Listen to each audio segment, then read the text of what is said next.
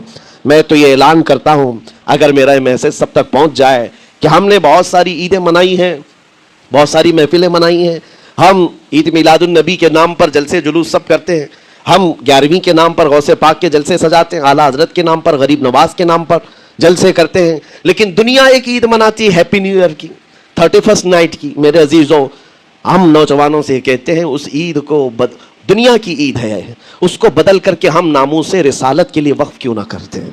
ہم بھی اپنی مسجدوں میں رات کو آ جائیں، ساری مسجدیں یہ سال کے اختتام کے وقت کھل جائیں عشاء کے بعد، اور ہر مسجد اس بات کا خیال کرے کہ ہمارا وہ نوجوان آج کہیں عیاشی پر نہ جائے، اپنے سال کی اختتام اور ابتدا ہو رہی ہو، یہ ہم کو پتہ نہیں، ابھی تو ہم بیٹھے ہیں، اگلے سال تک ہم رہیں گے کہ نہیں رہیں معلوم نہیں، یہ تو دسمبر کا لاسٹ چل رہا ہے، لیکن یہ ہمیں پتہ نہیں 1 جنوری دیکھ سکتے ہیں کہ نہیں دیکھ سکتے، ہم میں سے کسی کو علم نہیں ہے۔ لیکن اس کے باوجود اگر اللہ تعالیٰ نے دے دیا آپ کو اس سال کا آخری، توبہ کرنا چاہیے۔ اے رب ذوالجلال، یہ پورا سال میرا جو بدکاریاں ہوئی ہیں، مجھ سے جو خرابیاں ہوئی ہیں، مجھ سے جو گناہ ہوئے ہیں، معاف کر دے۔ تو ایک نیا سال میری زندگی میں کھول رہا ہے، مولا پچھلے سال جو مجھ سے گناہ ہوئے، اس سال وہ گناہ نہ ہو۔ میں تیرے دربار میں پناہ مانگتا ہوں، تیرے دربار کی پناہ مانگتا ہوں ان تمام شیاطین کے شر و فساد سے جنہوں نے مجھے بدکار بنانے کی کوششیں کی ہیں۔ اگر اس رات تمہاری دعا قبول ہو گئی تو انشاءاللہ 2024 ہمارا ہے۔ لوگ آج بہت ساری بھوشمانیاں کر رہے ہیں، 2024 ان کا ہے، ان کا ہے، میں کہتا ہوں غلامان مصطفیٰ کا ہے۔ ہاں، سال کی ابتدا اگر حضور پاک کے نام سے کرو، درودوں کی خیرات اور درودوں کی ڈالیاں نچھاور کرو نبی کریم صلی اللہ تعالیٰ علیہ وسلم کی بارگاہ میں، اور اللہ سے مدد مانگو کہ مولا اس سال کی ابتدا ہم تیرے نام سے شروع کر رہے ہیں، انشاءاللہ یقین ہے میرے عزیزوں، جو دروازے بند ہیں وہ کھلیں گے ضرور، اور جو آفتیں آئی ہیں وہ ٹلیں گی ضرور۔ بس بات صرف اتنی ہے، قرآن بھی کہتا ہے، جس کی ترجمانی اقبال کرتا ہے کہ محمد سے وفا تو نے، تو ہم تیرے ہیں، یہ جہاں چیز ہے کیا، لوح و قلم تیرے ہیں۔ اللہ کریم کہنے سننے سے زیادہ عمل کی توفیق عطا فرمائے۔ نوجوانوں سے گزارش ہے، آج آپ یہاں پر تو پتہ نہیں ہے کمیٹی والے اس بات کی اجازت دیتے ہیں کہ نہیں دیتے، لیکن 31 نائٹ جو آئے گی، میری گزارش ہے کہ آپ مسجد کو کھلی رکھیں، اس رات یہاں ذکر کی محفل سجائی جائے، کریں گے انشاءاللہ۔ جو جہاں ہے وہ اپنی مسجدوں میں اس بات کا عہد کرے کہ آج ہم ذکر کریں گے، توبہ اور استغفار کریں، اور حضور پر درود پاک کی محفل سجائیں گے۔ اللہ تبارک و تعالیٰ آپ کے اس عزم کو قبول فرمائے۔ مولا کریم ہمیں رسول پاک صلی اللہ علیہ وسلم کے قدموں میں کامیابی ڈھونڈنے کی توفیق دے۔ مولا کریم بس اتنی دعا ہے کہ ہماری زندگی جب تک رہے تیرے نبی کے وفاداروں میں شمار فرما، اور بارگاہ مصطفیٰ میں یہ عریضہ ہے، یا رسول اللہ تیرے ٹکڑوں پہ پلے غیر کی ٹھوکر پہ نہ ڈال، جھڑکیاں کھائیں کہاں چھوڑ کے صدقہ تیرا، تو جو چاہے تو میل میرے دل کے دھلے، کہ خدا دل نہیں کرتا کبھی میلا تیرا، گندے نکمے کمی مہنگے ہیں کوڑی کے تین، کون ہمیں پالتا تم پہ کروڑوں درود، بے ہنر و بے تمیز کس کو ہوئے ہیں عزیز، ایک تمہارے سوا تم پہ کروڑوں درود، تم ہو عفو و غفور، تم ہو عفو و غفور، بخش دو جرم و خطا تم پہ کروڑوں درود، کر کے تمہارے گناہ مانگے تمہاری پناہ، تم کہو دامن میں آ تم پہ کروڑوں درود۔ یا رسول اللہ دل بے چین ہے، بے قرار ہے، گناہ جب زیادہ ہوتے ہیں تو دلوں میں گھبراہٹ زیادہ ہوتی ہے، اور ان دلوں کی گھبراہٹ کا علاج ڈاکٹروں کی گولیوں اور انجیکشن سے نہیں ہے، ان دلوں کا قرار صرف اتنا ہے، یا رسول اللہ دل کرو ٹھنڈا میرا۔ وہ کفے پا چاند سا سینے پہ رکھ دو ذرا تم پہ کروڑوں درہم.